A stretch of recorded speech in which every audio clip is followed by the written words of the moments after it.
father of... What's the other Jane Fonda? Who sided with the Viet Cong? What? Mm-hmm. Okay. Yep, that was a weird one. Odd flex? Yeah, she got early canceled for that. Yeah. Old school. That's why whenever she does anything now, I'm like, I really don't care what you're saying. Like, people have short memories. Yeah.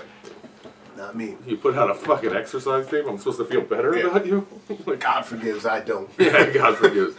Forgiveness is between them and God. It's up to me to arrange. I'm not going to kill Jane Fonda. Yeah. This should be the show. This should be the Yeah. show. Just go off on tangents about Jane Fonda. Speaking of forgiveness, we watched some movies. Did we? Yeah, I think so. I'm going to try that thing. I haven't even thought about this. Oh. 1 second. Let's see how good this is. The life of an accused young man is on the line. Thank you. Yeah, that one. Yeah. That's a good one. Thank you. Thanks. The, Right down.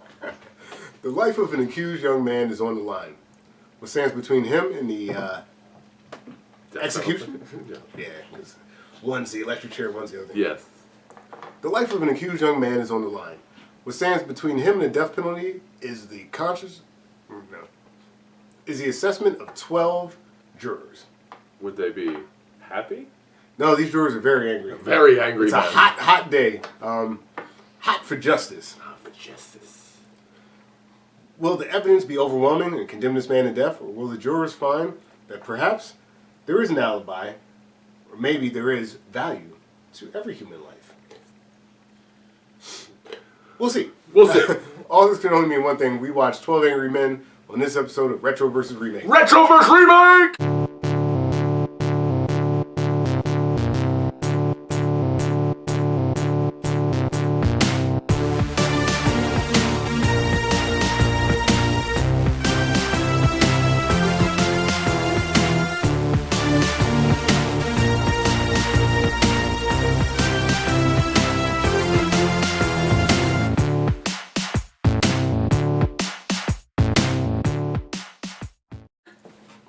What's up, guys? What the fuck's How are you up? doing? Yeah. Yes, I'm Dan Farley. I'm Reggie Parker. Welcome to Retro vs. Remake. Today we discussed 12 Angry Men, the original, which is the number 5. We did 2 classics. Yeah. Number 5 on the IMDb list of highest rated films of all time. With, I believe it's 8.9 or 9.8. I don't remember. Something like that. Dyslexia, you know. But BAFTA 12 award winner. Yes, BAFTA award winner. The classic 12 Angry Men, redone in 1958. It was the original, and then the remake was made in 1997. 57. 57. Yeah, so good. Dyslexia. Hey, whatever. 57, and 40 years later, they're like, let's run it back. Let's run it back with new actors. Yeah. Yeah. So, Which is pretty, like, they kind of had to, because most of the people in 57 were dead. Yeah. I looked this up. Sadly, folks, every single person in this movie, in the original, are dead. Director, writer, cinematographer, costumer, every single person involved, dead. Damn. Yes. Well, they left a legacy. They did leave a legacy. It's honestly, just before we get into this, Sure. I just want to discuss how perfect of a script it is. It's a perfect. It's really just a perfect script. This is what Law and Order used to be. Yeah. You understand? Yeah. You knew nothing about fucking Baby's father from Jerry Orbach. You knew nothing about his life. You just heard him like casually mention my fucking wife is a bitch or whatever, and then they just moved on. You never knew he just solved the crime. This is what all these jurors did. You don't even know their names. That's true. I mean, like, it is perfect, and it's something that gets sort of used throughout. Like, it's such a good courtroom drama. But they're not even in a courtroom. That's true. Wow. Yeah. That's actually. It's everything, because everybody's got a different angle of humanity to them. Right. Everything that they're all playing, and none of them are really that bad, except one guy. One guy is pretty bad. He's pretty much actually 2 guys, I would say, are pretty much fucking assholes. Yeah, there's 2. Yeah. But yeah, I mean, just the ability for actors to like just eat in the script, and, like just like let it fly. And you know what? Like any role as an actor that you got in this movie, you'd be thrilled. Thrilled. Every single one. You're like, yeah. You could do so much with any of these. Any of them. Any single one. You're like, yeah, I'd love to play that. Yeah. No. Anyway, I'd love to be the bigot. I'd love to be the antagonist. I'd love to be the juror number 8 who's trying to fix everything. I'd love to be the asshole who wants to get to the ball game. I'd love to be the. I think the worst one is the guy who's like the laborer, who's like he's juror number 6. Somewhere. Yeah, like he doesn't have much to do. Yeah, he doesn't have much to do. And like I guess the foreman has a little he's whatever. But the foreman, I don't know. There's things that you can do subtly to like make that role. Yes, and it's an important role. Yes, it's not. Yes, I agree. The most glamorous, but it's not. But it's also like you're keeping the order, and you're always the center of attention, kind of. Yes. So it is also a good role. It's a good role. It's like pace setting. Like the intro to all the action like kind of hinges on this person like being able to like rein things in. Yeah, I know that, but it's an hour and a half. Yeah, we're done. Boom, boom, boom, boom. I mean, from a pacing perspective, it's really well done. When we get into some of the cinematography, I think, like, especially the original, is shot so fucking well. I mean, it's a really... Oh, it's really great. Well, I mean, we'll get into that. But anyway. Because there's a lot of little camera tricks that happen as well. That's true. That we'll note. Yes. So, jumping right in to 12 Angry Men. In 1957, 12 Angry Men is an American courtroom drama. It was directed by Sidney Lumet, adapted from a 1954 teleplay of the same name by Reginald Rose. Let's see. Yeah, so directed by Sidney Lumet, screenplay by Reginald Rose, starring Henry Fonda, Martin Balsam, John Fielder, Lee J. Cobb, E.G. Marshall, Jack Klugman, Edward Benz, Jack Warden, Joseph Sweeney, Ed Begley, George Voskovic, Robert Webber. Let's see. Ed Begley, Senior. Do they have the accused? I guess not. They don't have the accused. Don't worry about the accused. We'll just call actually, John Savoca. So, yeah, and I guess Rudy Bond was the judge. It's so weird that, like, in the whole thing, like, you're talking about the accused. They're talking about the accused pretty much the whole movie. Yeah. And you see him for what 5 seconds? Yeah, in both films. In both films. And you, genuinely, when I rewatched these, because I've seen them before, I didn't remember that he was even in the movie. Both times. Right. I was like, oh yeah, I guess he was. Right. And it's only in the very beginning. It's only in the very beginning. Yeah. I'll make an argument, I'll make it later about, like, how it's used. But, let's see. In 12 Angry Men, the 1997 film, it is... All-star cast. An all-star cast. Again, based off the screenplay by Reginald Rose, directed by William Friedkin. Yeah. Starring Courtney B. Vance, O.C. Davis, George C. Scott, Armin Mueller-Stahl, Dorian Harewood, James Gandolfini, Tony Danza, Jack Lemmon, Hume Cronin, McKelty Williamson, Edward James Olmos, William Peterson. So the original CSI. Yeah. Again, this dyslexia coming in. Well, it sounds like you mentioned you have experience with the films. What was your first? Well, my first experience was I guess I knew about it. I knew about the movies. I never saw them or whatever. I remember when the first thing I've ever heard of these movies, as like far as like knowing what the plot was. Sure. We were in something in school. We used to get like this monthly Scholastic magazine, and in it must have been around 1997 because when they re-released it, and I'm sure it was like a promotional thing for it. But they had like a scene of the like the part when he's like, do you want to be the executioner? Like I bet you want to pull this switch and whatever. And that scene and and then there was like another part of the beginning, and you had to read it. And I remember I got to be juror number 8. I know, that's awesome. And I had no idea the gravitas of that part that I got.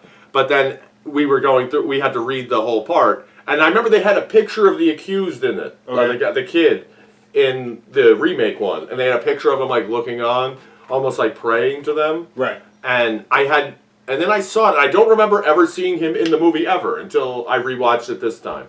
But that was the first time I ever experienced it. And then it was forever on Showtime.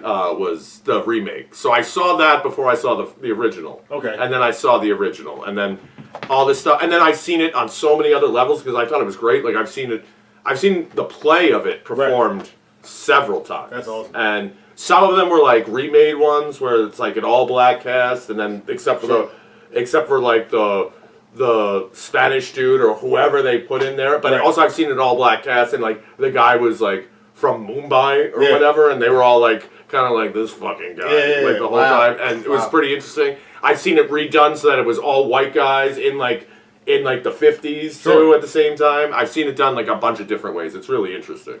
I've heard like there's like productions where they call like 12 Angry Jurors, and stuff like that, where like mix I guess gender cast and stuff like that. So see, the only reason why I wouldn't want to do that, because you obviously, yes, I know the problematic nature of what I'm close to saying. Sure. But it's like it's the level of throwing like the angriness at it, like whereas like a guy berating a guy sitting there like you don't know what it's like. It's like okay, because that at the end of the day they could fight. You know, like, and it's like, well, they might. That's like the tension. Whereas, like, a guy berating a woman like that, it's like, hey, why don't you sit the fuck down, dickhead? It's like a whole nother level that it's like I think it takes away more than like enhances. Like, yo, this guy might kick the shit out of him any second. I think like the ability for any of them at any point to do violence. Yes. Incredibly, like no one's like that. I mean, obviously people are upset by violence, but like, you know, two guys shoot the fair one. Yeah. You're not too worried. Like, no, like and but that makes his like him raising his hand all the more like. Yo, these guys are all hot as shit. Yeah. They don't want to be there. And they all want to get the fuck out of there. And this guy's like, not guilty? That makes it so much more like, oh, god damn it. Yeah. Like, and immediately as he said it, there's always one. There's always one. Yeah. No, I mean, it worked really well. It adds a whole other dynamic to it, which I thought was really interesting. And when, then watch it, I could watch it at any given time. So I'm really, of all formats of this. Although, like, I do think the jurors and like female, male, whatever, however you want to mix it in, is interesting. I think like the threat of violence constantly involved, especially because they specifically place it in one room or two rooms if you count the bathroom, but one room, and it's hot. It's the hottest day of the year. In a city, which is a great element. And it's a great. So it's like adding the pressure. You're literally in a pressure cooker. It's going back to what you were saying. It's a perfect script. Yeah, it's great. It's a perfect script. I mean, just the setting, how, like, it doesn't take much to do, like, production of this either. Like, you don't need much. Like, it's very easy to follow and understand. Easy. And, and it's just, like, this sort of character study with, like, 12 different people. Yeah. Which, fucking great. You know the racist guy is a drug addict because he's got a summer cold. Yeah, we all know that. One of those. One of those guys. Yeah, I get colds all the time in July. For real. Yeah. So what about yours? What was your first experience? Well, my first experience with was actually I saw the original first, and I actually wasn't aware of the remake. Like I'd never seen it, but the original when I was in high school, I had this teacher, Mr. Smith, when I was at DeMatha Catholic High School, who in some of our literary classes would show us films that kind of like talk about different literary elements. So we watched like Hitchcock's Rope. To like talk about different thrillers. We watched 12 Angry Men to like look at like groupthink, tension, biases, stuff like that. And I just remember watching it. I mean, like it's a thrilling. It's really fun. To watch. It's the pacing of it is amazing. Yeah, it's so good. There's not a boring part of the movie. Yeah, like you cannot get up to take a piss in this movie. In either one of them, either one. So even me in like high school, we're like. For the most part, you kind of want to fuck off. I was like, yeah, I'm in school. I don't even want to pay attention. But like, this was on. I was like, yeah, I'm watching it. What? This is incredible. Like, yo, what? And then you're talking. At the end of the day, like, you're intrigued because it's like Moida, and you're like, okay. And then you're kind of like, everyone's like, slam dunk. He did it, and then you're like, maybe he didn't. And then, but you're also presented like as one of the jurors. That's what's so great about this script. Yes. They present you with the evidence that they presented in the trial, and it's so clear that like, yeah, he did it. And then throughout, you're like, not necessarily that he didn't even do it. It's not that he's in it. That's what's beautiful about this script. It's like, it's not that he's innocent. It's like, maybe it's reasonable doubt. Yeah. Like, that's all I'm saying. Yeah. Like, there's reasonable doubt that he didn't do it. And it's also what people like and you see it all the time with modern like media bringing about courtrooms and everything like that we've seen pretty much since the OJ trial. Sure. Of like they're like, well, I don't think that the defendant defended himself well enough. It's like he doesn't fucking have to. Right. Like the burden of proof is not on him. Like that's people get that so wrong all the time. That's true. You know what I mean? Amber Heard, maybe she shit in that bed, maybe she didn't. Yes, exactly. And there's another thing too that I think with the bringing up like the up to date of this movie that kind of it loses something if you bring it up to date because don't get me wrong, I am not I agree. I'm not really a death penalty guy. Sure. I guess I am on a case, but it's a very one. There are certain people where you're like, fuck that guy. Yeah, fuck that guy all day. But there's other people that I'm like, it can't be that broad. Right. And if it can't be that broad, then we shouldn't have it for me. Like that's the way I kind of look at it. So like, historically, I mean, I'm sure there's plenty of people, but like in like a mainstream like ripped from the headlines type situation. Has there been like 20 people in my lifetime and I'm like, yeah, fuck that guy. Like, there's some people that you're like, like the Boston Bomber. The Boston Bomber, yeah. Like Timothy McVeigh. Yeah. Or like, like the kid that shot up the Buffalo guy, stuff. Like, that guy, there's a couple things that I'm like, fuck. But if you can't make it universal for everyone, like, those are like extenuating circumstances, then you can't use it. You know what I mean? So you can't, don't flood the comments. You're not. I don't really care. I know it could be an uninformed opinion. It doesn't really matter. But so when you update it to that, most states don't have the death penalty anymore. Is what I mean. That's what I'm getting at. So if you take that off the table, it's a completely different movie. Yes, because this guy could fight for the rest of his life to get off. That's true. You know what I mean? Like you're like, okay, well, but when he's dead, it doesn't matter anymore. Well, that's what's great about like the framing of the film early on when the judge is like, look, it's this or that. Yeah. Like we're frying this kid or how do they kill him or no. Yes. So like, well, I figure this is a perfect time to get into it because I was thinking about this while I was watching the movie. It is not murder one. He didn't premeditate it. He got into a fight and stabbed his father. If he did do it. True.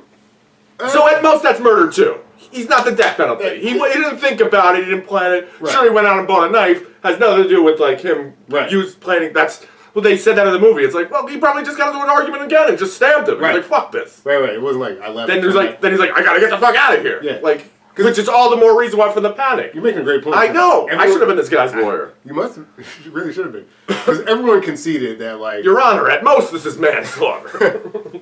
Like everyone concedes, like his dad. Beat the shit out of him. You know what I mean? So it's like, you can make a self-defense.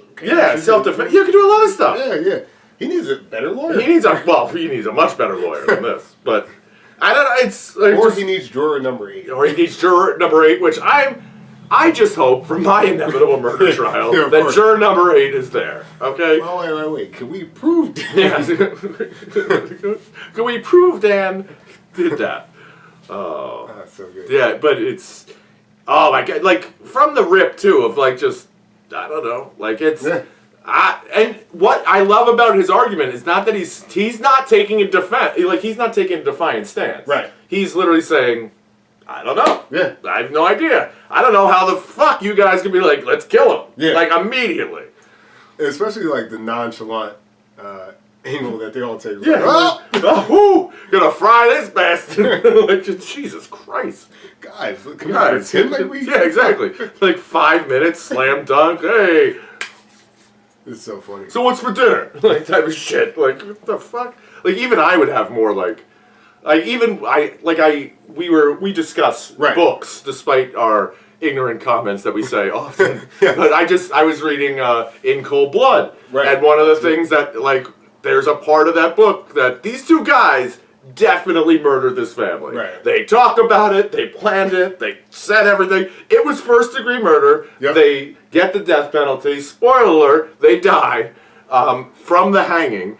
But they, throughout, like in the beginning of it, they have the trial in the town where they killed the people. There's all these things that you're like, they need a fucking better lawyer. Yeah. and they didn't even know you could move a trial. They had no idea. You're like, well, that makes kind of. Yeah, Listen, that takes away from it. They're like, oh well, we didn't know that you couldn't do this and you couldn't do that. You're like, oh shit. Yeah. Like, just shut up. It was like, yeah, get out of that tent because like the bias. Like, Yeah, you're the never bias. gonna get a fair trial. Everyone here knew that this fucking guy knew this family, and then the one guy was like, well, I'm against the death penalty, but in this case, like right there, that guy should not be on the jury. Right, Like, you'd be like, get the fuck out of here. No. Holy shit. But in this, like, some of these guys, too, you're like, was there no voir dire process? Voir dire. Bro.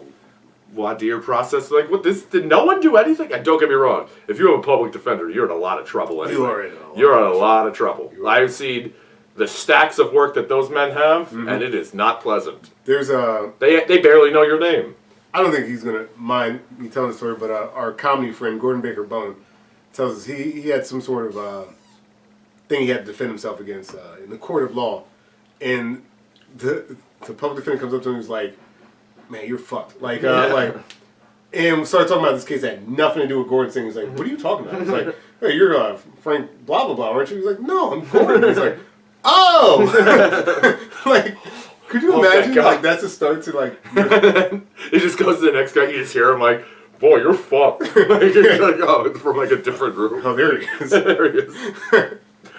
It's like I jumped the turnstile, Yeah, but I think I'm okay. Yeah, it's like I'm going to jail for a turnstile. Yeah. Oh man, that's they are. Yeah, if you get stuck with them, they have no other choice. Oh, it's the worst. But the whole let's not even get into our criminal past. Yeah, my cousin Vinny.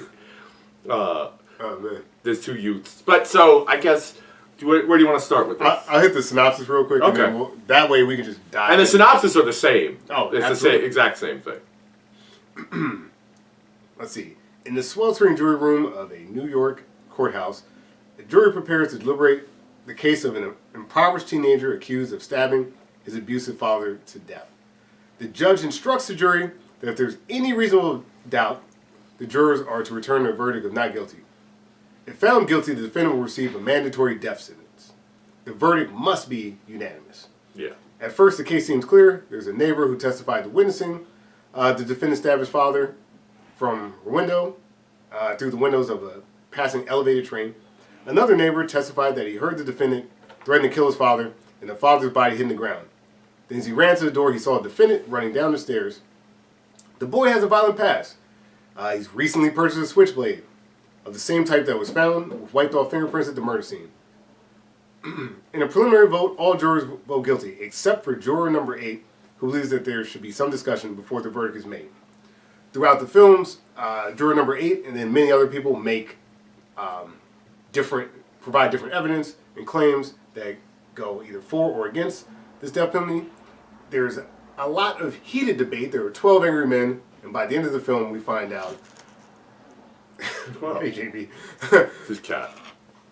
And by the end, we find out if these 12 jurors decide that this boy's life needs to be snuffed out, or if perhaps he deserves a second chance. Snuffed out is a technical term. It's snuffed out. Very scientific. Super We're technical. scientists here. For the All-Tran, just because I feel like there's assholes on the internet. Yeah. My synopsis doesn't tell you how it ends, but like, if you don't know how it ends by now, stop watching this shit. Yeah. Go watch the movies Yeah. and then come back. I don't know what the hell you're doing watching this. Yeah, but- because you could be watching a really good movie. Yeah, it's really fucking good. Or, And by the way, both are very Yes. good. Yeah. Both are like if you got hint hint. So either way, if you're like, oh, I can only get the 1997 version. Okay, Yeah. that's fine. Yeah. Watch that. Yep. I do have some qualms with that, but Sure. I will get into it. I mean, like I've seen guys like that. Like you've seen guys like in the locker room, like getting ready, and like, Yeah. and you're like, what the hell, this fucking old man? Like, but he's not, and he's he's got like It's a so sunken It's chest. so hard to say. Like, I have no idea how old. so I'm he just gonna is. put him like squarely in the middle, like 45. Yeah, I would guess 42. Yeah. Yeah, like Yeah, 42. around there. But it's a rough 42. Oh man. yeah, no. Like it's what I lived in. That's what's so good about some of these 1950s movies. I'm like, even in Casablanca when we did that. Yeah. It's all these people look real. Mhm. It's like everything that they're wearing is attainable, and their hairlines and all that stuff. Like these people are real looking. Yeah. Like whereas then you have the remake of 12 Angry Men. Let's be honest. Yeah. Everyone is too. Yeah. Everyone looks. You could live their life. That's But- true. That's true. But I think with the exception of the boss himself, who's the boss? Tony Danza. No, I will say this that perhaps some of it is my own sort of ignorance about like the 50s, right? And Yes. Just the 57 film more so than the 97 film to me. Everyone kind of feels like in a similar socioeconomic position. To like, some degree. To some degree, right? Like, there's not really a lot of like outliers in the crowd. So like, I kind of came in really neutral with the cast because I think at the time, all gentlemen, like most gentlemen, wore a jacket. Yeah. It's like they're not, but they're disguised as such. Right. So whereas like in we the 90s, discover how different they are. Yeah, right. And like in the 97 one, it's a different time, like where you don't have to wear a suit, especially if you're in the jury. Oh, yeah. You're like, because you don't. Jesus, JB. And but they're running. Like they don't have to do anything. They don't like the one dude who specifically what we're talking about the social economic thing. Like he's dressed like a fucking dude. Yeah. Like he's wearing a short sleeve shirt and wearing like cargo pants. Right. Like, what's up? Like it's true, and like I think that because of that, and again, maybe for someone who watched it in the 50s, like maybe it's obvious immediately to them. Yeah. But like for me, it was like okay, I had to be sort of introduced to who everybody was, and I think that like air of mystery was unique, especially like they're all white guys now. There's different types of white. Yes. Which is kind of the central premise of the film. But like I don't know, there's less. Even the film being shot in black and white, there's like less distractions. Oh yes, for sure. So then I could just focus on the dialogue. Dialogue and the story. And the acting, In 97, like, I think things get fleshed out. Yeah. A bit more. I think it's interesting to some degree. The only reason why the idea, just for one part of the whole jury being white, what really works about that, don't get me wrong, and I don't want you to turn this like, I think all, no, you should never fucking touch it. No, absolutely not.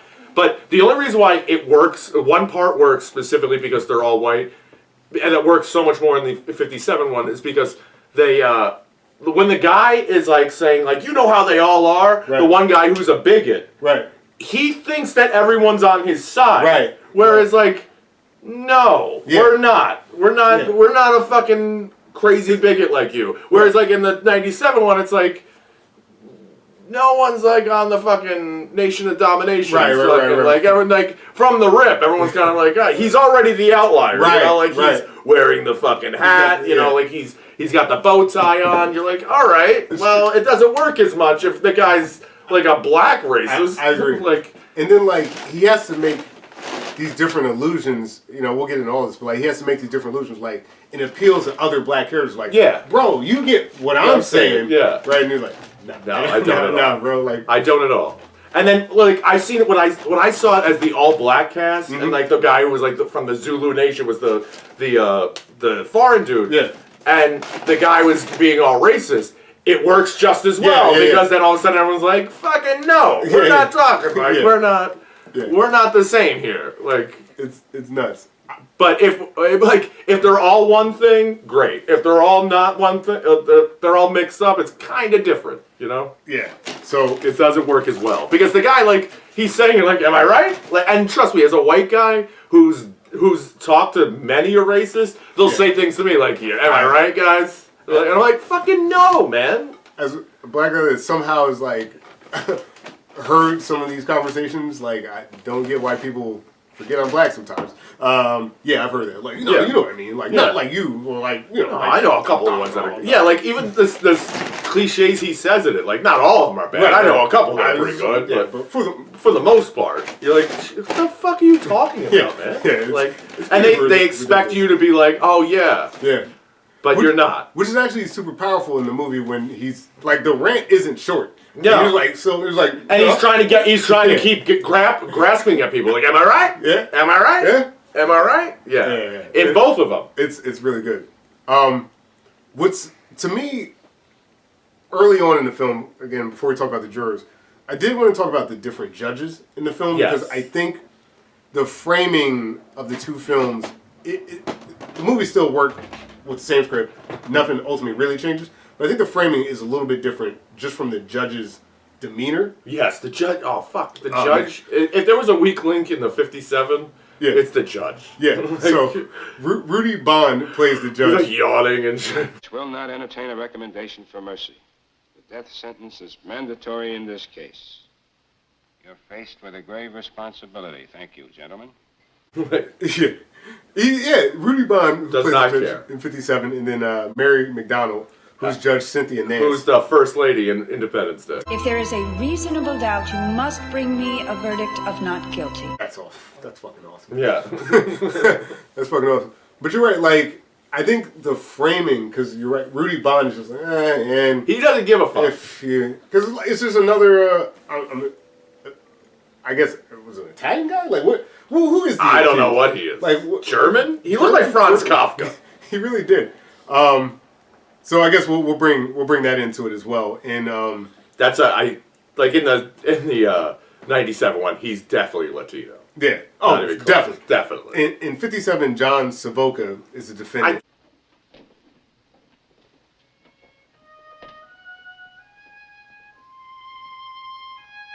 Yes, he's Italian. I had it as Italian. It could be something else, but like It could be Italian. I think New people York. didn't fuck with Italians at the time. Still, right? Yeah. Yeah. Prejudice against Italians. Prejudice in this day and age. And Douglas Spain is the accused in 97. So A verdict of not guilty. The charge, murder. yeah, right there, right? Like I knew he was Spanish. Spain. two like differences because like obviously 97 is trying to modernize it, right? Yeah. But like in 57, the accused, like I mean, like you see him in court, but like you kind of get that fading shot. Yeah. Before they go in the jury room, you just see him kind of like looking off. Yeah. Like, With the Bambi eyes, like. yeah. He's like, I'm done. I'm done. But like, and that one, that's what he does. How it starts is him looking at the fan. Yeah. That's how Yes. the film starts. Is him and it's spinning. That's also like a level of fuck. Yeah. Oh yeah. Yeah. And I think that like Rudy Bond's demeanor, like he's just another one of them. Yeah. And we're just going through the motion. Yeah. We know he did it. We know he did it. Guys, Yeah, we look did it. at him. He's one of them. Round up the usual suspects. Exactly. So from the rip, the judge's demeanor is like, blah, blah, blah. You gotta say guilty. You gotta say not. And he's just going through the motions, very bored. And like that's a really interesting framing device for the rest of the film. Versus the Cynthia Nance character Yeah. in the remake. She's like doing like what a judge should do. Yeah. Like an earnest like recounting of like what your duties are. Yeah. And stuff like that. And also we get a little bit more of Spain's reaction. Like he's in court, he's sweating. Yeah. He's like it ain't looking good for him either. No, it but is like not. I don't know, it's just same setup but slightly different. And I think it doesn't change the film ultimately, but like it's a different kind of entry point to how everyone's going to start Yes, talking it about. does. It is a different entry, I don't. Not that it ultimately. But I also changes the much. way it was shot. I like the way it was shot. The Lumet shot of it. Of this, he's also 57? the 57. I think it's shot the better. oh yeah, it's way better. I think it's shot way Also, the way they film it of them coming into the courthouse, and then like it's going past, and like some people are really happy, and the one cop is like, "Be quiet, like shut up," and then it goes into the courtroom, and it's so somber, and Yeah. like it's completely different. Of like and then you remember shit happens in courthouses, like people are thrilled about it. Like Yeah. if this kid gets off, people are like, he's gonna be ecstatic. Like Yeah. I would scream out, "I killed that motherfucker! I can't believe I got off." Yeah. Like, That's a good one. yeah, They can't change it at that change point. Nope. Double jeopardy. Yeah. Which I also wish OJ did, but I digress. Sure, I wish. Then I would be like, this guy might be my hero. He might be. But when they when they do that, the whole shot of that, and then it shows him, and kind of like the lackluster. But I couldn't determine if it was through like bad acting or was it intentional that he was like, oh, I don't know. Like I kind of thought he was just a bad actor. Probably. Yeah. Right. That thought he was saying the motions of what he had to go through, blah blah blah. Like you must, and they really emphasized the fact of the death penalty. There was no life imprisonment. That was not an option in the He was 57. like, we are going to put this person in electric He's chair. going to go to the electric chair. Yeah. There's no. Yeah, There's no, which is also much heavier. Yeah. It's so then there's not another option. Like, we will not hear pleads of mercy. right. He's got to be killed. No, there's no shot. So like this decision. These are what I love about the movie. Here are the stakes. Yep. Have at it, guys. It's in your hands. Your hands. Yeah. Oh man. Yeah, I don't know. Is it bad? Maybe it is just like bad acting. Hard to say. I don't know. Hard to say. However, like we got what we got out of it. And I think that like for me when I saw Rudy Bond just not giving a shit. Yeah. Like to have juror number 8, who we're going to talk about next, pipe up. Yeah. Is a bit more impactful. It is. In 57. Yeah. Oh, I think they're both pretty impactful. You know, like it's they also like the way they go about with all of with the judge. I don't know. I've been in front of some judges that it didn't seem like that. Like the way he did. Like he was like, all right, well, $2,000 fine. And just like it was like I don't have $2,000. Right. What are you talking about? Wild. Yeah. Wow. Well, I guess we can start talking about our jurors. Okay, let's get into it. All right. Well, do you want to? I say a qualm that I have with Sure. this. Oh, now you know what? Let's talk about the jurors first. Okay. I guess. So, in 1957, Henry Fonda plays juror 8. Slipped through our fingers. Are you his executioner? You cut it. Ever since you walked into this room, you've been acting like a self-appointed public avenger. Shut up. You're a sadist. We find out that he has a name, but we'll save that for later, maybe. Yeah, I mean, we can say it now. It doesn't matter. It really doesn't. It has no impact. No impact at all. He's juror number 8, who we'll later learn his name is Davis. He's a humane, justice-seeking architect in Father 3, and initially is the only one to question the evidence and vote not guilty. In 97, juror number 8, or Davis, is played by Jack Lemmon. Jack Lemmon. You want the boy to die for your own personal reason. In this case, he's a father of 2. Makes no real difference. And again, he's the original person to vote not guilty and repeatedly questions the evidence of the case. Okay. I'm gonna jump in right here. Like, first of all, Jack Lemmon's a great actor. Phenomenal. I prefer Henry Fonda. Absolutely. And you know why? Specifically, this is my big Wait, qualm with this yours. entire movie. Yep. That in the 57 version, you have all these guys, this collection of misfits and ne'er-do-wells. Yeah. And then juror number 8, the Henry Fonda character, you have the old man. And the old man has all these insights about being an old man and stuff like that, and talking about the one witness about his neighbor who's an old man and blah blah blah. Right. But in the 97 version, Jack Lemmon, George C. Scott, the guy I don't know, they're all fucking old. O.C. Davis. Ozzie Davis is old as shit. Like 5 of your jurors are over 75, and you refer to this guy as the old man? Why? Because he has a cane? I 100%. That doesn't make any sense. And also, the other guy that spoiler, let's go into this. There's no Tony Danza's like. But okay, Tony Danza, James Gandolfini, even Edward James Olmos, and then you have the guy, original CSI guy, and then those guys. You're like, okay, and then the guy who's what's his name? The guy who's from the low income house, the black dude. Oh, yeah. I don't remember his name in real life. And then, they're like, yeah, okay, they're kind of young. They're in the same age range as they are in the 57. It's Dorian Harewood.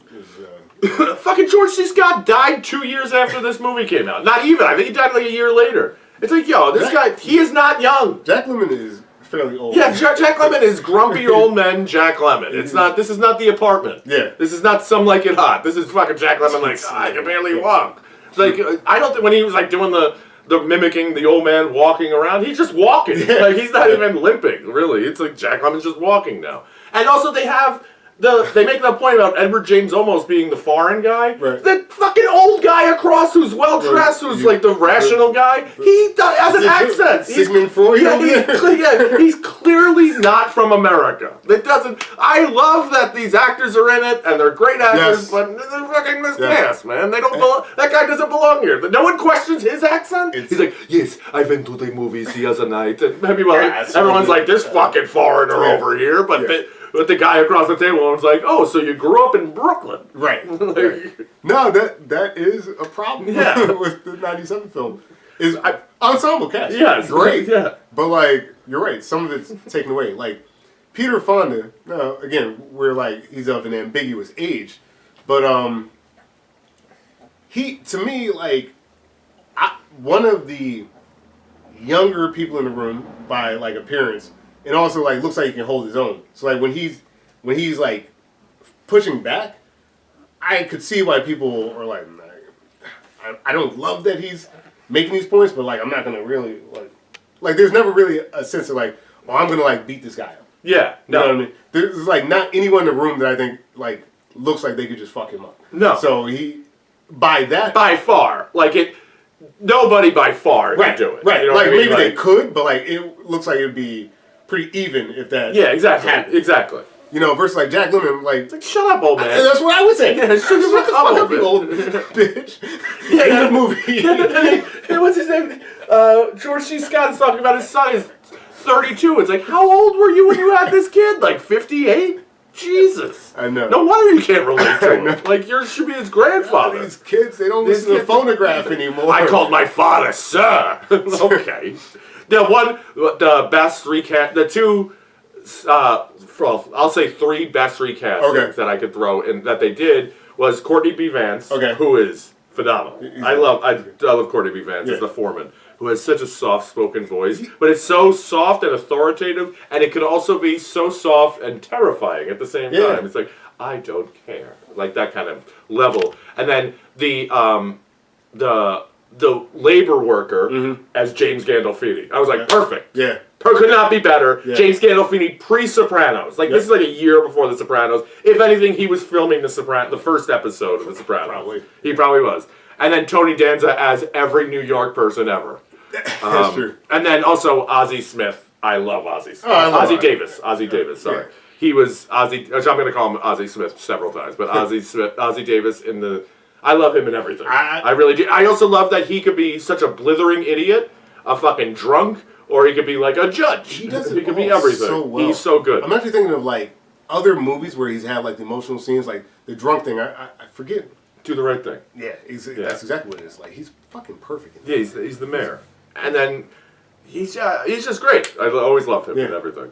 But like I will give the different actors this, including Ozzie Davis. Like when it's time to pipe up, everyone has the ability to be like, "Yo, you ain't gonna talk to me like that." Exactly. Like, everyone's got that moment. So even though like the framing isn't quite the same, and I agree that like the general age of much of the cast makes some of the lines like not make sense. No, like, it doesn't. Like fucking the old man outlived both George C. Scott and Jack Lemmon. He outlived both of them, but I looked it up by like 4 years. It's fucking ridiculous. It's like he's not the old man. Yeah. He's not like Jack Lemmon's older than him. Yeah. Like it's clear. And then also both movies. There's the line that both movies they fucking both walked over the line of like you clearly tell where the screenwriter was like I wrote that to be like when they're saying to the old man he's like you don't have a right to talk to me that way and juror number 8 puts his arm on the old man and says he can't hear you and he never will. Right. But both movies are like can't hear you, never will. Anyway, sit down. Like it's moving on. There was supposed to be an impactful line there, and no, both of them skipped over like. Just stepped over the line like nothing. Yeah, I remember that line. And just like, it doesn't land. It doesn't at all. Way, to your point, it's supposed to. It's supposed to land. It's supposed to be like that's supposed to be one of the first like impact lines. Like this guy's a fucking idiot. Yeah, don't waste your time. Yeah, no, just like he's using the bathroom. That's why he can't hear you because he's over there. He's over there. Yeah, he's using the bed. It's like you misread that line, guys. Yeah. Oh man, I don't know. Like, Fonda just, I don't know his command of the scenes, and maybe it's because like there's star power in the movie. Don't get me wrong, 57 has some great actors in it, But like, I don't know, Fonda is just like He's a head and shoulders above everyone. he just takes control of the movie. he's much better than. Like there's the one scene specifically that like whereas everyone is close to the same level on in '97. I agree. I think no one's really better than the other one for the most part. Yeah. I don't think there's a couple people that I don't think it's CSI's greatest work, right? But he's okay. I think he's even that bad. I think that's kind of just a smarmy character, and I think that's what I really dislike him as a person. But even though you were saying you don't like Tony Danza in this movie, I fucking love Tony Danza in this movie. I think he's great. I also look at this movie as the passing of the Tony torch from Tony Danza to Tony Soprano. Okay, so that's fair. This is the moment when it happened. That's fair. When you say Tony, before this movie, you thought of Who's the Boss. After this movie, you thought of The Sopranos. You know what? I will say this, that... And before that, you thought of Scarface. Go ahead. True. But actually, it is the acting. Like, he is such an obnoxious, obvious New York caricature. That's what I didn't love, but it's like, but of course that guy would be there. Yeah, of course. He was. So it's like, why am I upset that guy's in? That guy's on every subway I've ever been. Yeah. Every subway I've ever been on. Like, you like the goddamn Milwaukee Brewers? Yeah. What's wrong with you? Crowbar to the head. Every single goddamn day they hit a goddamn crowbar. How come the air conditioner's not working? What do you mean? Hey, You know what? You're right. In retrospect, Tony Danza, he's perfect. I just don't like that guy of course. as a person. Yeah, of course you don't. But everyone's acting the shit out of everything, and they're doing a great job. That it's never like Henry Fonda is so clearly better than all of them. Like it's not even close. It's just like the weight that Fonda gives to the movie. Yeah. From his first objection, it's like okay, we gotta listen to this guy. Yeah. Because clearly something's going on here. When Jack Lemmon does it, again, an actor I really love, but why are we listening to this guy? Yeah, why are we? Shut up, Abe. Because there's so many other characters who look like they could just overtake the scene, and there's scenes where that happens. People are just laying. I think everyone gets a chance in this movie for the most part to just have a scene. Oh, everyone does. That's what I'm saying. There's no bad part. Yeah. There's not a bad part in this movie. Yeah. Or if you got any one of them, you're like, that's why they got so many good people in this movie. No, because everyone's like, I'd love to play that role. But it also takes a little bit away from it. The black guy who plays juror number 3, who is the antagonist of the film in both cases. Let's talk about it. Yeah, it's Lee Von Cleef in the 57 and George C. Scott. George C. Scott. Guilty was seen ramming that thing into his father. And if you told me, by the way, that if I didn't know who George C. Scott was, and I didn't know who Lee Van Cleef was, I could tell you, if you told me that was the same guy 40 years later, I'd agree. I'd be like, yeah, it sure is. Definitely it's the same guy. Because they look very similar. So we're talking, hold up, in... Juror number 3. Yeah, George C. Scott and Lee Von Cleef. Lee Von Cleef. Yeah, they got him as Lee J. Cobb. Lee J. Cobb, damn it. Lee Von... my bad. No, it's Lee J. okay. Cobb. No, it's okay. That's right. Lee J. Cobb. No, it's all good, though. But yeah, Lee J. Cobb and George C. Scott. My bad. No, it's okay. My bad, guys. It's fine, Levon likes his money. Real, monstrous scenes. Yeah. In the movie, it's I don't feel like he's quite redeemed himself, per se, in 97. But, I do feel for him, but, not the same as 57. It's I think he just realized, oh, I'm being an asshole. Yeah. You're talking about the racist dude? Not the racist dude. Okay. Sure. George C. Scott. Like you said, it's easier to empathize with the 57 guy because he's been kind of belligerent throughout the whole thing, but then he feels more like a victim of his own ignorance. Yeah. Whereas 97, I don't think he's a great guy, and he may have realized he's not. He realized he's not, but to me it's just oh, I suck. Yeah, now I'm having a breakdown. Yeah. Yeah, it's you caught up to the rest of us. Yeah, exactly. Whereas just from that one line of I called my father sir. Yeah. Really? You fucking... I've hugged my dad 4 times in my life, and I've never called him sir. Okay? That's a bit much. One time I saw him run away from the fight. I was so disgusted. So disgusted. Talk about a flashback I had. I remember witnessing, when my older brother was in Cub Scouts, I must have been 3-4 years old. Okay. And this kid, my brother got into a fight with this guy. I still know his name. I'm not going to say it on there, but I know his name. remember his father too. My brother started kicking the shit out of this kid.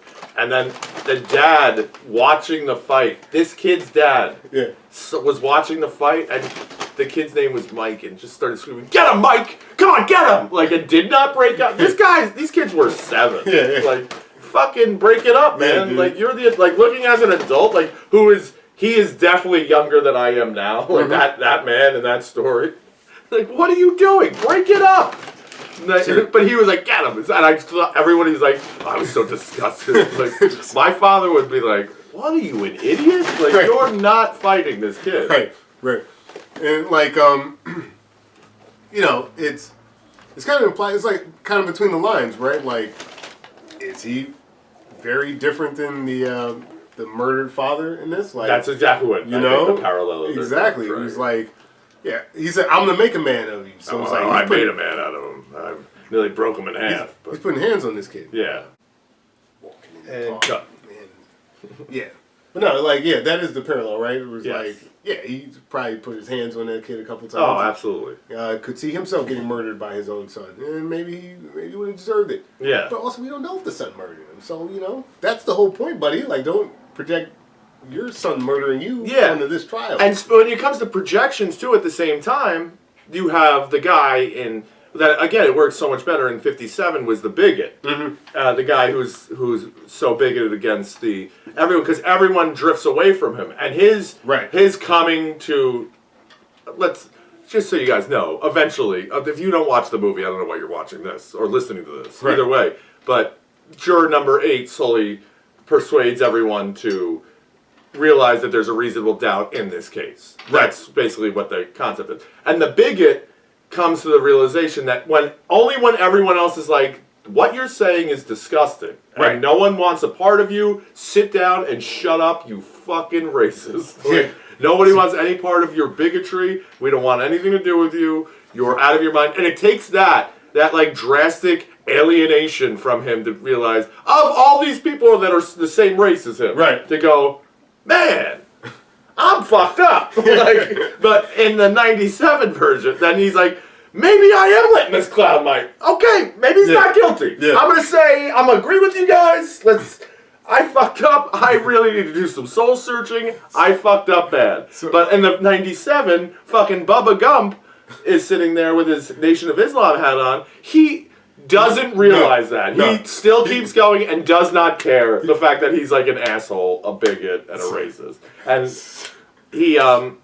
Bubba keeps going, they put him in the corner, and he's basically like, fucking, I don't care. Now I'll vote to whatever until I get out of here. My vote doesn't count now. It's like, if it was up to me, I would condemn everyone. Yes, exactly. And every white man, and every black man, and everyone that's not me. Yeah. Juror number 10 is our bigot. It's Ed Begley in father of Ed Begley Jr. Ed Begley, 57. Now tell me you believe that phony story about losing the knife and that business about being at the movies? Look, you know how these people lie? It's born in them. I mean, what the heck? I don't have to tell you. They don't know what the truth is. And let me tell you, they don't need any real big reason to kill someone either. No, sir. And McKelty Williamson. Bubba. Bubba. Benjamin Buford Blue. A car wash owner and former Nation of Islam member, a loudmouth, narrow-minded, and a black supremacist. Michael T. Williamson. Now look, let's talk facts. These people are born to lie.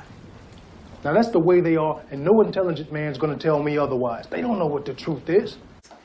You know, Ed Begley. Ed Begley. When I think Ed Begley, that's what I think. Yeah, no, like, that is what's interesting. Like, Ed Begley has a realization. It's like, oh yeah. He's like, only after all the alienation, he's like, what, my white brothers? No? Even the German guy? Ed Begley's thing, it is quite bigoted, prejudiced, racist, whatever you want to say. But like, there's still enough behind it where it's like, you know, them, how they are. Wait, you know, because you can't trust them. Like, it's like, all right, like, this is racist, buddy. But it's like you could see someone like doing that in public and everyone being like, I don't like this. Exactly. It's like no one's gonna stop you, but when it comes to like condemning a man to death because of it, most people, especially of modern times, especially of that time of what it's saying, it's like, No. Yeah. That's not why we're doing this. Yeah. Like, we think he actually killed this guy. Because, like, everyone, not everyone, but, like, there are many characters in the 57 film who have that, like, you know how they are moment. Yeah. Right? Like, he's not completely isolated. He just takes it too far. Yeah. I mean, he's like that the whole time. Yeah. He's... Bubba, though. Bubba. This is one of the greatest racist monologues. Yeah, it's great. In the history. But you know what? I would love, and this is they're outbreeding us 5-1. Yeah, we got one in our hands. We got to fucking kill. We got him in our hands. We can't let him slip away. What I really wanted in my in my comedic mind is to have one of the white guys be like, "You mean you people?" To flip it around immediately and be racist right to him, right to his face. Be like, everything you say, I feel the same way about you. This guy gets it. That would have been great. And just be like, inappropriate. Yeah. Or have them drop the N-bomb and be like, "Sir, but he's not a..." Say it to him. And then him jump across the table ready to kill him. And that is what it is. It's like... Oh, it would have been good. In this, like, because I guess there are people like this, obviously. Yeah, of course there are. But, like, the idea of, like, oh, this minority group's going to replace us, or they're going to, you know, they're skipping the line. Like, we were here, we were slaves, dog, and now here they come over the border, and they're going to take over our country, and they only got to, you know, pay their dues. It was basically the premise of this. It's like, but to your point, it's like, there's several old white men in this room that are like, "Yo, if you married my daughter, you'd be the father in the situation." Yeah.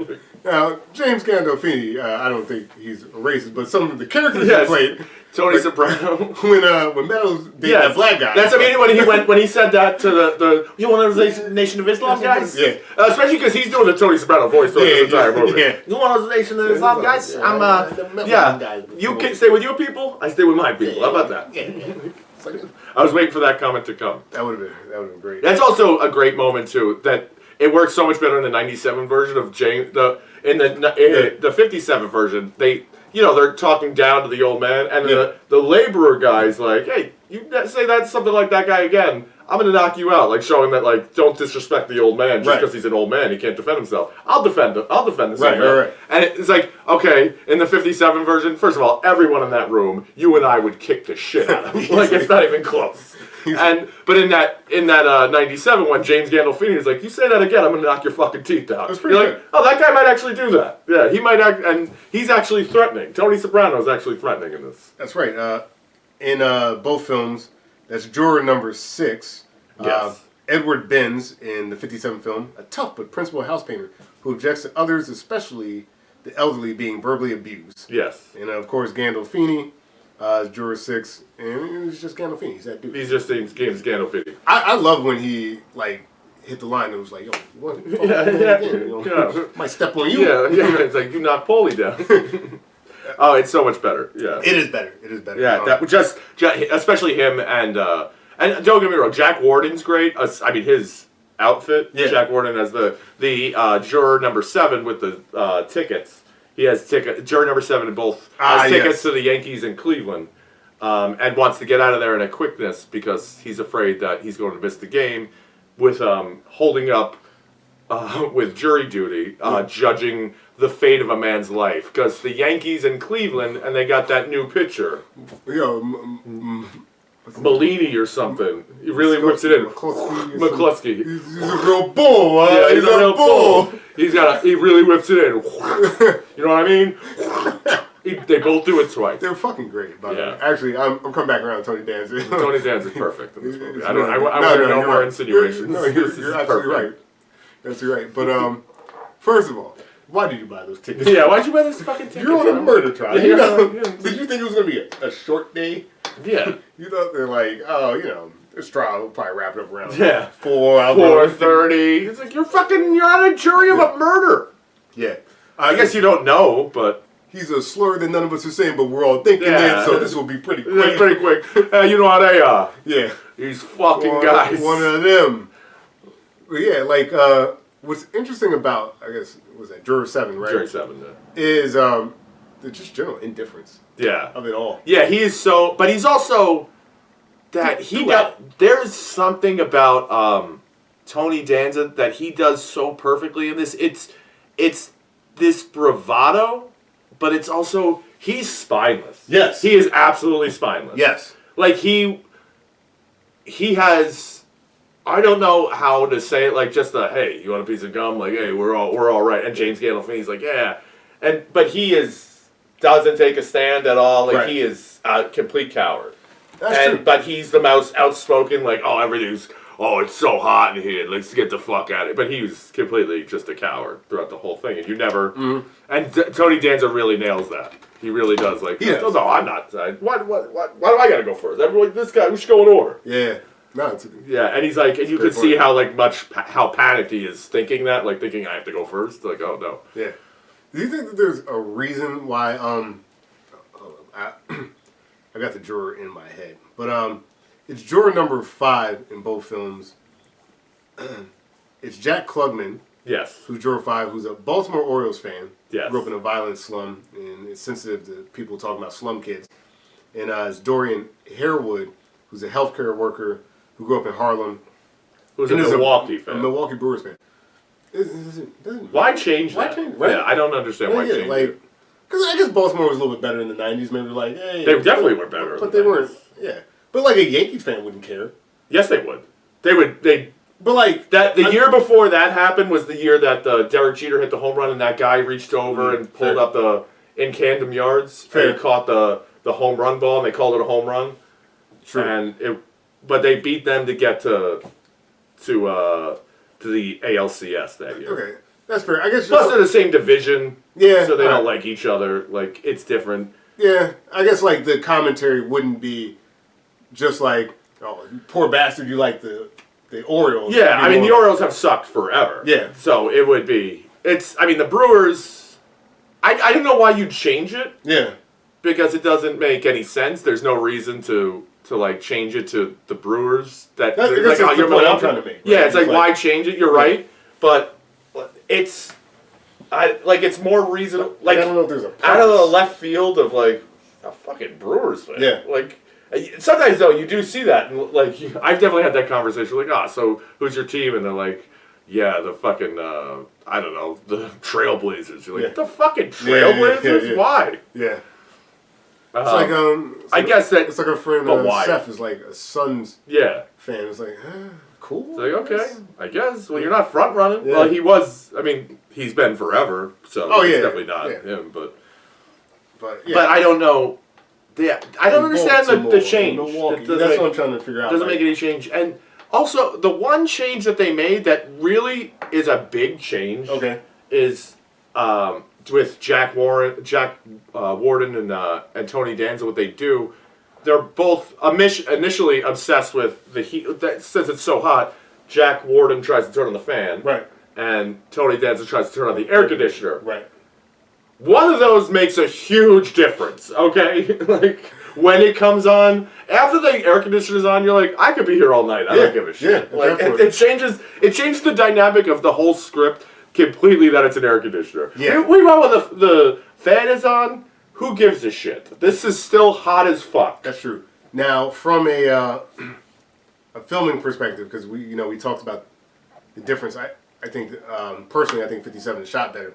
Absolutely. The heat feels like a factor more throughout the film. Like the heat is clearly a factor in, like, people fan themselves in the sweat and the AC, but like the way it's shot, it feels fucking hot, bro. You know what's so good in this movie of the 57 version, and that I didn't notice until this watch around was how much more they're sweating throughout the movie. Yes. You see them, like, their shirts are getting more and more wet. And this is in black and white, and they're wearing white shirts. You can tell that they're sweating. It's fucking great. You're like, is someone misting them? Someone's doing a hell of a job doing this. It's really on point. Like, Lumet was on it. Yeah, I would say Lumet, he did a couple things. Like, I was reading up on some little trivia about it. But, like, he made them run the scenes without filming over. Oh yeah, he rehearsed. He rehearsed like a motherfucker. Like just had him in that box, had him really sweating, really fucking feeling it, and like that came across. Like I don't think you could do that in nice. Like those actors at that level, we're like, hey, bro, We got it. let's read the fucking script. My name's Jack Lemmon. Have you seen Grumpy Old Men? Seriously, but like, also they what he does. There was one shot that was so great in the '57 was when they do after the initial vote when they do the raise the hands, guilty, not guilty. And then juror number 8 excludes himself from the second vote. So if I didn't change anyone's mind, I will vote guilty with the rest of you. Yeah. Okay? So we're not staying here all night. I understand.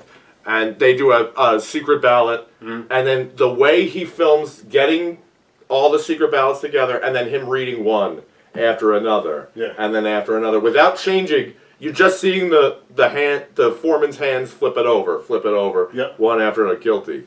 Guilty. Guilty. Guilty, not guilty, and it's like, oh, because you know it's coming. Right. You're like, oh shit. But the way they film it, it's like, oh shit. And it's also it's two from the bottom, so there's two more underneath. Right. And you're like, not guilty, and there's still two more ballots. You're like, oh shit, who said not guilty? Like, and now it doesn't matter if anyone else voted because it's really the way they did that is so well done. It was good. It was good. Like 97. Less impact, like, I don't know, it just felt a little sloppier with the yeah, paper. it was. Well, they also had with the paper they did it, like, they had them folded, and then they had to unfold them, and then, like, pick them up, unfold it. With this one, he's just picking it up and, guilty. And then, also, it was just the papers. They kept showing different people's reactions. Like, like, who cares? Yeah. I don't need to see fucking Bubba's face right now. I don't care. Yeah, I think that's actually, one of the... It should be a strength, but it actually is one of the weaknesses. The cast is so damn good that like we have to focus on the cast, and I don't know, like I think the circumstances are more important ultimately than like each individual's like reactions. Like over time, it becomes more important, but like I don't know, like you've got so much star power that like it's like we hired Tony Danza, we hired Gandolfini, you know. There's more of a focus on them kind of early, and I think that 57 lets you build into like starting to care about these people. And another element of that is like the black and white. You can just focus in. Like I was looking at like part of the staging, the scenery, where it's like, oh, they got like a little thing on the wall and stuff like that. Like having the cracks on the wall. It wasn't bad, but it just kind of distracted me. It was like, is there like a reason for me to care that the room kind of sucks? Maybe it's like because it's hot and like the room feels bad because of like it's not in good order. Yeah, but also there was some stuff that was also like, huh? Like when they initially get into the jury room, they have to all move the tables together in the 97 version. Yeah. Remember, like he's like, oh, can you help me put these tables together? Right. And then did you guys not know they were coming down here? Like they did. They were. They're the jury. Yeah, it's just like... It's a murder trial. It's just like little stuff like that, which like... It's not a big deal. It's not, but it's not... Like, why? But I'm thinking about it. Yeah. And I think because I'm thinking about that, I'm not thinking about some of the dialogue, some of the script. And like you were saying, we're just focused on the letters being overturned. Yeah. The secret ballots. We're not worried about who's hot, who's like what. Yeah, we know they're hot. Honed in. And just like... Throughout the film, I actually almost have to watch it again. Like the camera tricks they play where they start this wide angle and then over time it's tighter and then they start shooting from like below people and it's just like you're just in their grill. Yeah. It feels claustrophobic. It does. I don't like 97 I don't think quite nails that feeling. But they also, I will say this, in the beginning of 97, I am as hot could be watching that movie. I'm like, oh, the sun is so hot. They do get that sweat. Yeah, I know. You're like, this movie is hot. Like, I just want to be like, oh. Because like the courtroom starts it off, which you don't get at 57. No. Like the courtroom is just the courtroom. The jury room is hot. Yeah. Like it's hot in the fucking court. It's hot. Like it's affecting the accused. It's affecting everybody. So like it's pretty consistent. So like it does feel hot. Yeah. Plus it's the sunlight that makes it so hot. Yeah. You know, it's not black and white. It's in color. You know what that fucking garbage smells like outside that city. Yeah. Yeah. Like, it's and so... then they had the old school windows. With the crank. Yeah, with that come out only so far. They do nothing. Yeah, they block the wind still. Yeah. It's the worst. And, it's so bad. And then, like, But then once they get the air conditioner on, it's like, okay, well, this problem's over. Like, it's over. That's one element removed from this fucking thing. Whereas, like, in the other one, it's like, great, the shitty fan is on. Yeah, thank God. Yeah. So it's like, that guy feels a little bit better. Yeah, Everyone the guy else sitting right under the fan. right. Jack Warner. Fucking... he's great, by the way.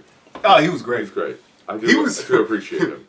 Like, obviously, Dance is great too, but like, he's also an obnoxious prick. Oh, he's just an obnoxious. And also when he was like, yeah, I do whatever I can. Tricks, you see him like playing with the cigarette, like he's smoking the cigarette and he has the lid end and he flips it and he catches it, like. Yeah. And then when he's doing the different magic tricks to the different guys, it's like, yeah, this fucking guy.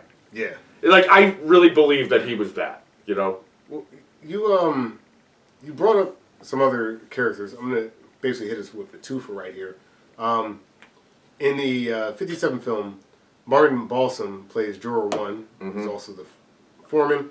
I guess he's a calm and methodical assistant high school football coach. I didn't even remember. Yeah. He's a football coach. And same thing, Courtney B. Vance, who, like you mentioned, is great. He's phenomenal. He's fucking great. Everything, but the only...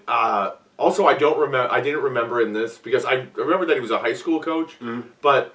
He comes into that football script that he does. Yeah, he was a bull. He was a bull. What are you talking about? Yeah, what are you talking? Are you talking to me? I'm sorry, Courtney B. Vance. Like I'm entranced, but I have no idea why you're telling me this. Like I remember the time when it rained really hard. What the fuck are you talking about? Yeah, and then we lost. In both of them, we got our asses kicked. out.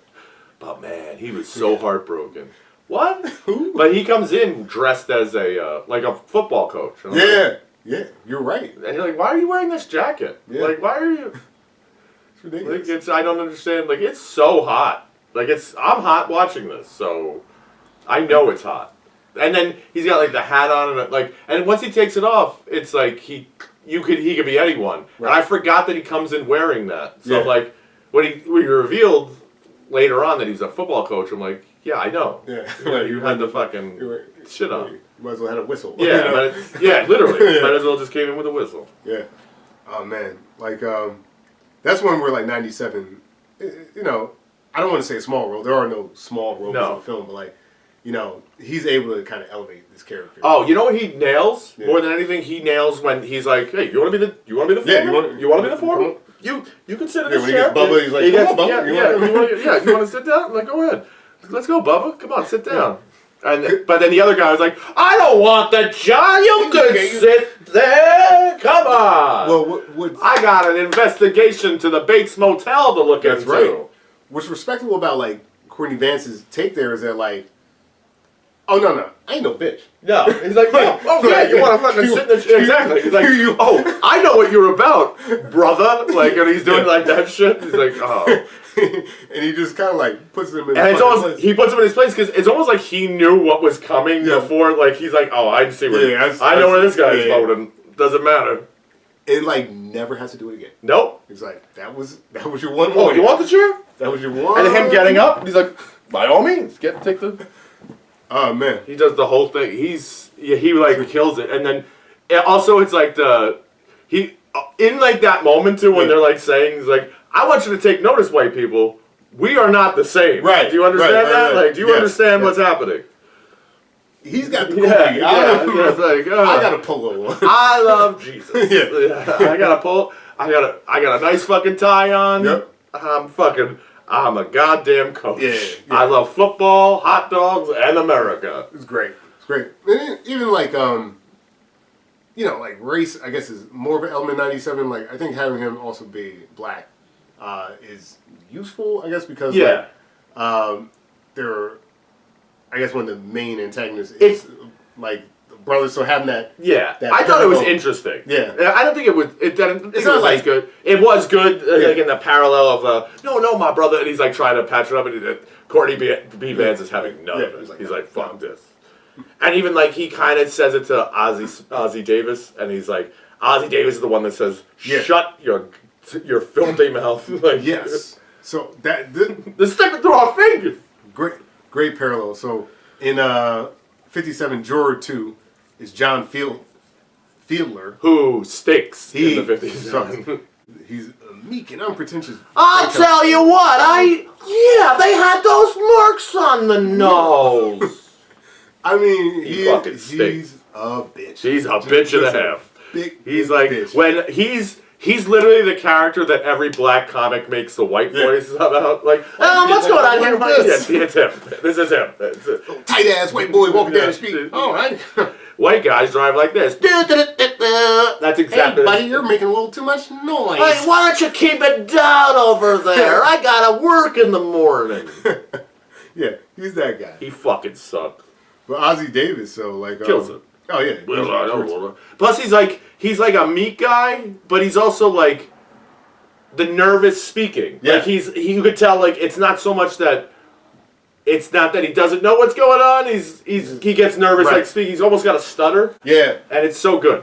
Yeah, and like that turn too, having him like be a brother as well, because when Nation Islam, Bubba is like, oh, you one of them brothers. You one of them old motherfuckers who ain't, scared of the white man and shit like that. And he's like, hey, bro, like, jeez, dude.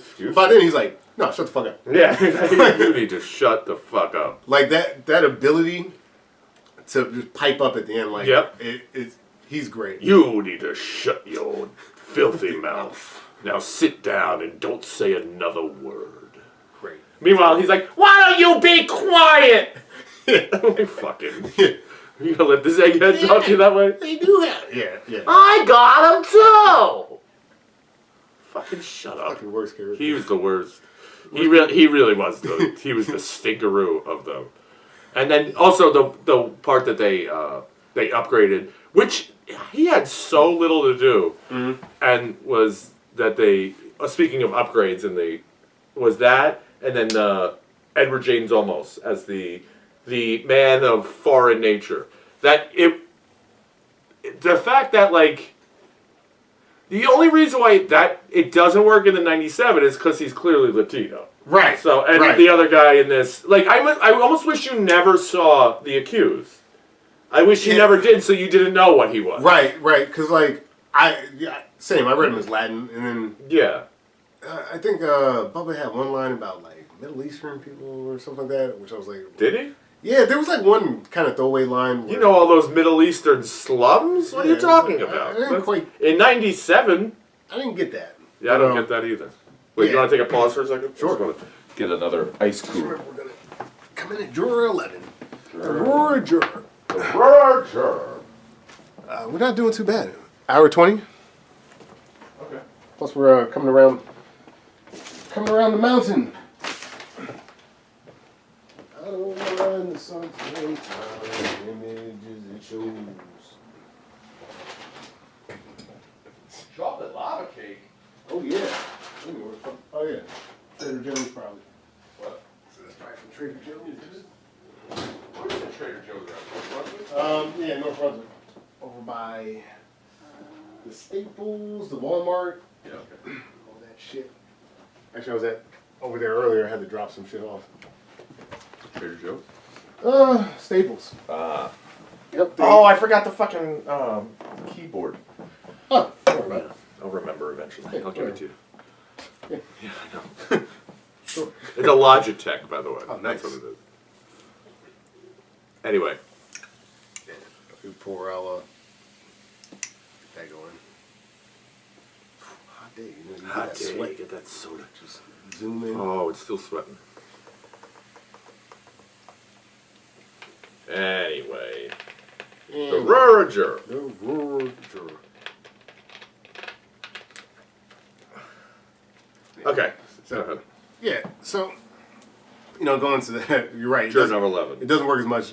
George Boskavec is juror 11, who's a polite European watchmaker, a naturalized American citizen, who demonstrates strong respect for democratic values such as due process. And, Edward James Olmos, immigrant watchmaker, same thing, believes in the justice system. Yeah, that felt like a downgrade. It's like, what was... He almost had nothing to do. Nothing to do, right? But also, like, it's the detriment... First of all, I think he played it a lot better. Yeah. Like, as far as the role itself goes, I Sure. think he was a lot better. The only thing I don't understand... The one line... The dialogue's like, well, all the best watches are made in Europe. Like, he's clearly not European, you fucking Right. dickhead. Like, Right. what are you talking about? It's so true. Like this guy, like Edward James Olmos is clearly like Latino. Like on the off chance he's from Spain, but he's not. Right. He's clear. He's got like a suntan. He's fucking like okay, stand and deliver.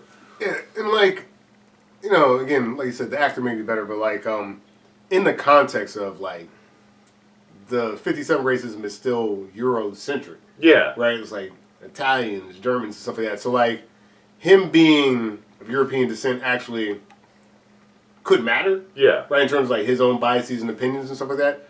Versus like here, it's like he's just like another immigrant, but like there's no current animosity towards like that type of European. Yeah, exactly. Immigrant. So Absolutely it's like, not. He's just a guy. He's just a guy, and then like these fucking foreigners, they're all the same. Excuse me? Yeah. But I see that it works so much better because we've heard the whole argument. We've heard all like the South Park, they're taking our jobs, all this stuff. They took our jobs, and so like it's good. I think it's great that it's updated to be a Latino dude, whereas like some German fucking watchmaker. Okay, but you know another character who like barely has anything to do in both films. In 57, Robert Webber is Juror 12. Oh yeah, the ad agency guy. Yeah, and that's taken up by William Peterson in 97. Like whatever. Yeah, nothing at all. Yeah. You know, I made fizzy, whatever. Yeah. Like the rice pops. Yeah, rice pops. Okay. Yeah. Okay. Great. He's like, I don't know. I doodle. Yeah. Okay. Well, could you focus? We're talking about a man's life. Life on the line. You focus, and then I love how they're like he sits the one part of both movies that they do that it's so like such a staged thing is the he's the guy's juror number 8 is pontificating about something or other about the case, and then they immediately start playing tic-tac-toe. Yeah, immediately, and they're like, "This is not what we're here for." The nerve of this guy. Who the fuck are you, dickhead? Immediately, though. And they're already, like, halfway through the game, they're like, X. Yeah, okay. Yeah. You brought this guy up, too, but, like, in 57, Joe Sweeney is juror number 9, who we find out later his name is McCardle, who's just the old guy. Old man? Yeah. The old guy. They totally destroyed him in the 97 because there's 7 old men in this of these 12 men. Like Hume Cronin or whatever is the old man. 12 geriatric men. A.K.A. McCardle. Yeah, I mean, and honestly, the only person left after that, I believe, is juror number 4. Yeah, juror number 4, who's the most rational of the the guilty side, let's say. He's the one who's like, listen. Yeah, I heard a good argument that number 8, you know, he doesn't know because he doesn't know, whatever. But like he plays really well off of juror 4, the rational guy, because it is logic. It's like once the logic makes sense, juror 4 can come around. Yes, and like that's ultimately what we're trying to make that. And he's using he's totally unbiased. Yep. He's like, no, I want to give this kid a fair shake. It's just, it's really not adding up here. Yeah. Like this, I mean, the knife, the woman witness, the guy hearing the body at the floor, then seeing the kid run away. It's hearing the threat. His alibi is shifty, like... Totally. Well, it's E.G. Marshall in 57, who's like the stockbroker kind of logic guy, in juror number 4. And it's Armin Mueller-Stahl in 97. Yeah. Same thing. Who's... That they messed up, obviously him being German. Yeah. Like, why would... There's those German stockbrokers. Yeah, those German stockbrokers who are also 75 years old. Also, like, Tony Danza could have been a fucking stockbroker. In this day and age, like if he were Barry Pepper in fucking 25th Hour, like if he was that kind of stockbroker, just all like coked up, ready to go to his fucking game, that would have been sick. That would have been a whole different angle. Like, you know, what's cool about Juror 4 is like he's able to flip someone at one point. He's like, what about this? They're like, oh, yeah, damn, fuck. Yeah. There's a guy. He's right. Yeah, he's right. You know? Because the ad guy flips back and forth a couple times. He does. Yeah, because he's in, let's say, Sheep. Anyway, like, he does, But also they took the one part of that in the 97 one when they were like, don't you sweat? And he's like, no, I don't sweat. Yeah. And then they're like, and then the old man was like, me neither. It's like, again, you're paralleling the old men together. Like, he's not. Yeah. And also, like, the way they do it with, they do it so much better in the 57 one of, like, when he takes his glasses off, he has the imprint of the glasses on his nose. Granted, you see them better in the 97 version, the imprint, but the way, the almost disgust of this old man saying to him, like, yeah, that woman had those, of, like, him getting to that. Right. He's like, what do you want, old man? Like, he's like, what? I was talking. Like, okay, get to the point. You don't have much time left. All right, like, get to it. And the old man's like, oh, just bear with me. But in this one, he's much more like, yes, quite right. Yes, when I go to sleep, And it's like, because he's not going to talk down to the old man because he's 2 years younger than him. That's true. I think that in this case, like E.G. Marshall, another like really grounding character, when he gets a turn in his face, it's just so much more impactful. Yeah. When he's like, oh shit, he's putting it all together in his head. Like, I don't want to say it's like phenomenal acting, but like, I don't know, I preferred it to like the 97. Yeah, I think it was because the way he is much more like stern. Yes. And it's literally like the difference, like if you put him in the costume that the guy was wearing in the 97 one, it'd be perfect. Yeah. Because he was stern and everything was put together like so rationally and put like everything. But like the other one was like laid back and like, well, I think like pontificating and thinking, even though that's the second time I've used that in this. Yeah, but that's okay. Yeah, the German thing. You're right. It was almost. It's that well, the German thing is a distraction because they keep bringing up like they calling this one guy a foreigner, but this guy gets a pass. Right. Like if you're gonna be bigoted, hate everyone. That is ultimately the biggest problem with 97 is that like the diversity actually hurts the case because like bigotry is just like random, nonsensical. I don't like Spanish people, but I also like what's going on, bro? Yeah, what's happening? Hate everybody, bro. Be consistent. It's like be consistent with your bigotry. Yeah. Like it's like, oh, I hate foreigners, but not the German guy. Yeah. You know. Yeah. Germans have never done anything wrong. Great cars. No, great cars. Great. You know, all great watchmakers are from Europe. Yeah. Well, I'm fucking not. So. So funny. Yeah, it doesn't make any. Some of that stuff it takes away, but yeah, but when they go through the case, you go case by case, and then each piece of evidence. The way they write into the script is so well done. Yeah. They talk about all of the aspects of it: the knife, the woman's witness, the old man's witness, the kid's history, and then the movies, like all of that. Yeah. And the way they go through all of it. And they present it in the beginning, they're like, he clearly did it. And then each one, they find the flaw. Yep. Not necessarily the saving flaw that, like, he couldn't have done it. Right. It's maybe he didn't. Yeah. Like, each one. Granted, like, the one that I would be in the jury room was like, well, that's a huge fucking coincidence that the same knife was used to kill this guy. Right. That's a huge coincidence. Yeah. Oh, he lost it?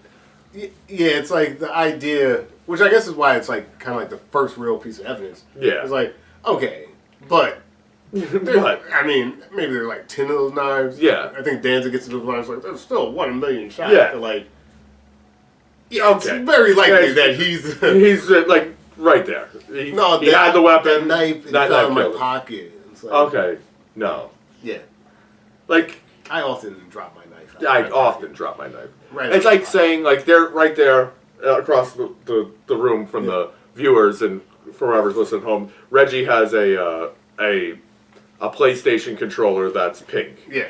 And it's like, oh, someone was beat to death with a pink PlayStation controller in Reggie's house. Now I'm not saying.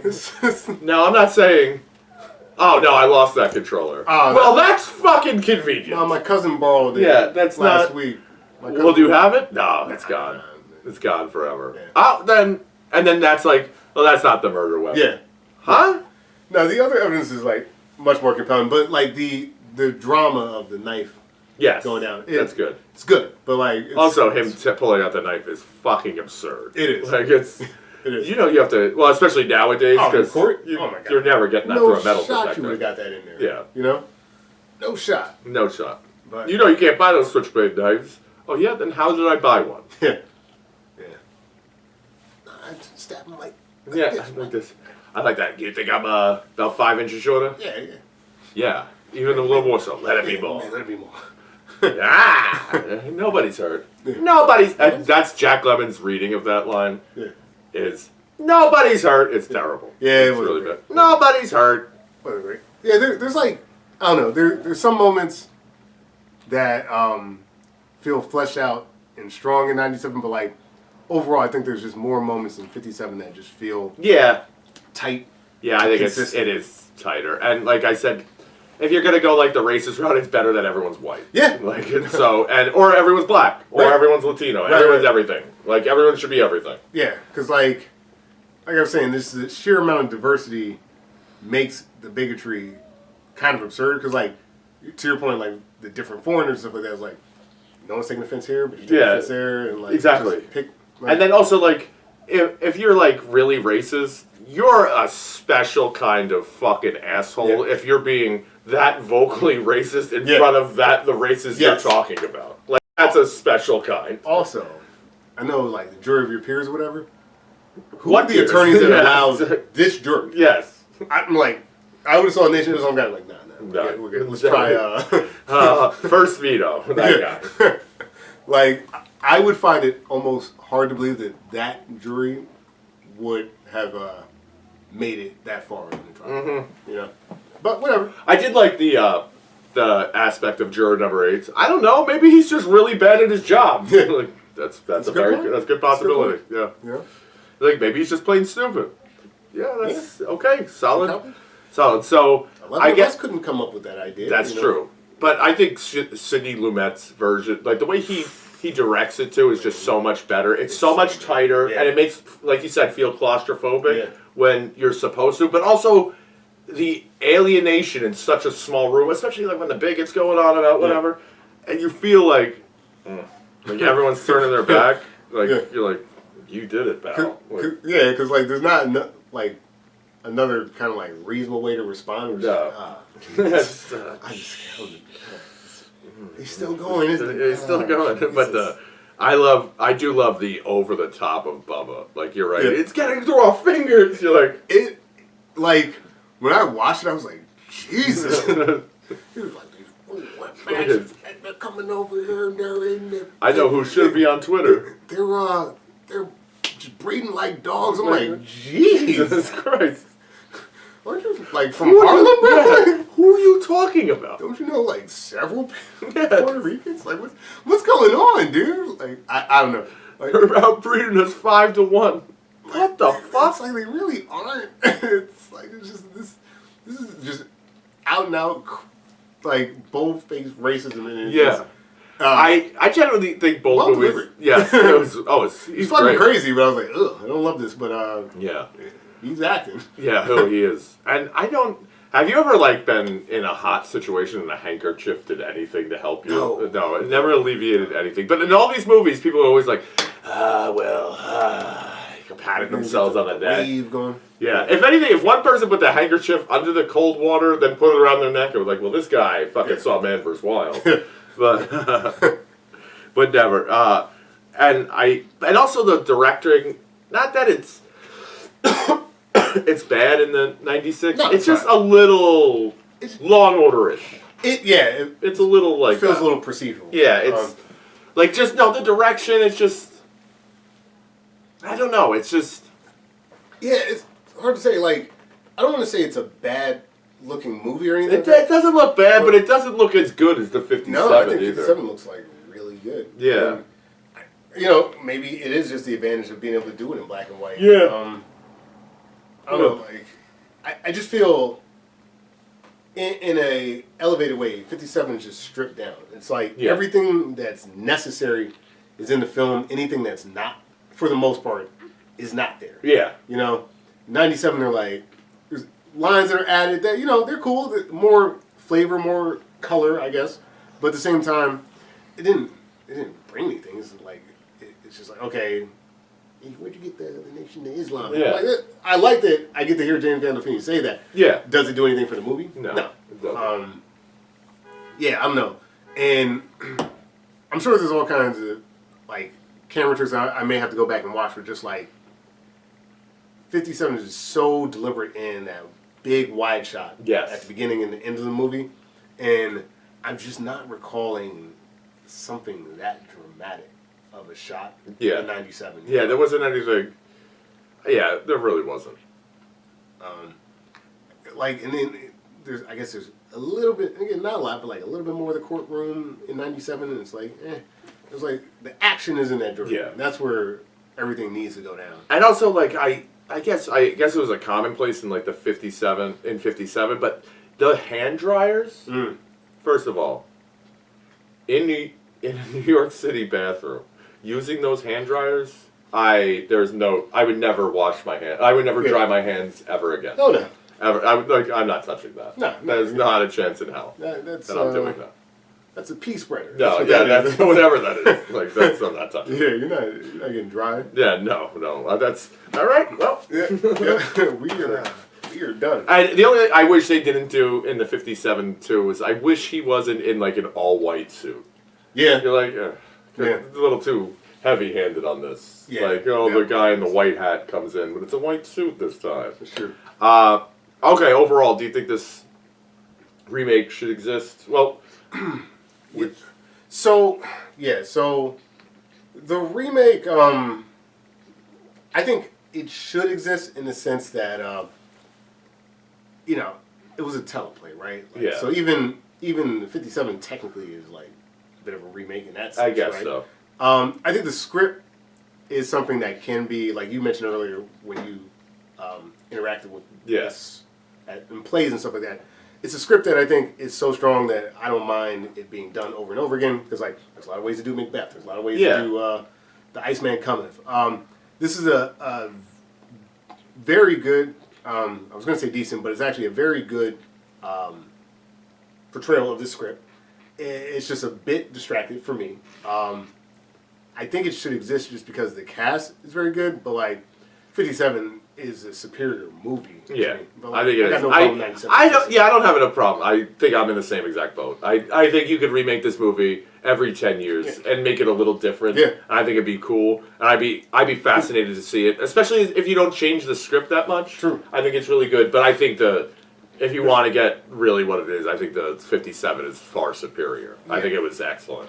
Yeah, because like I know it's like a real thing, but like when I brought up like the Boston Bomber, like there's a way to do that with like Muslim guy. Oh, there's definitely. A way, you know what I mean? Like there's a way to do this with any myriad of variations. So, yeah. The only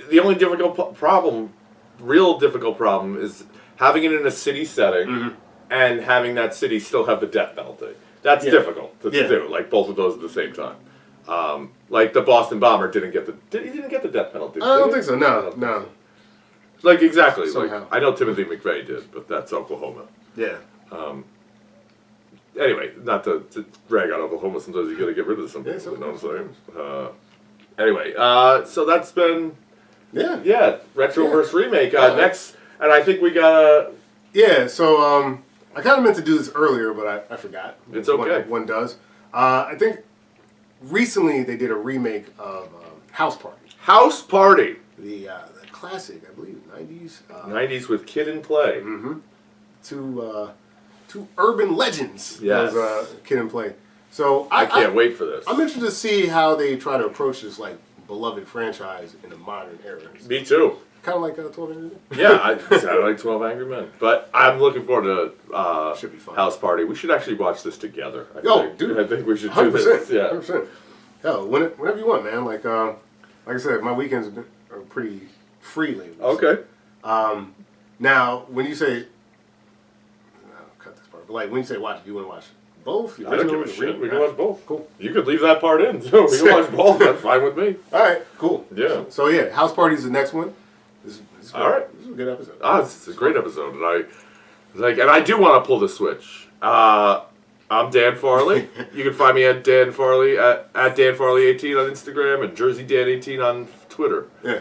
Yeah. I'm Reggie Parker. What you don't know about Dan is when the Death Row Records logo, he's off to the side. Yeah. Doing it. Oh man, Green Mile style. Yeah, Green Mile. Yeah, man. Check us out on YouTube, iTunes, Spotify. Yeah. Click subscribe. Hell yeah. Like and subscribe. Yep. Retro versus Remake. Retro versus Remake on Instagram. Twitter, but Instagram. Yeah. Word. Thank you so much, guys. Have a great year. I don't know. Whatever time. Have a good life. Have a good one. Have a good life. No, that was sick.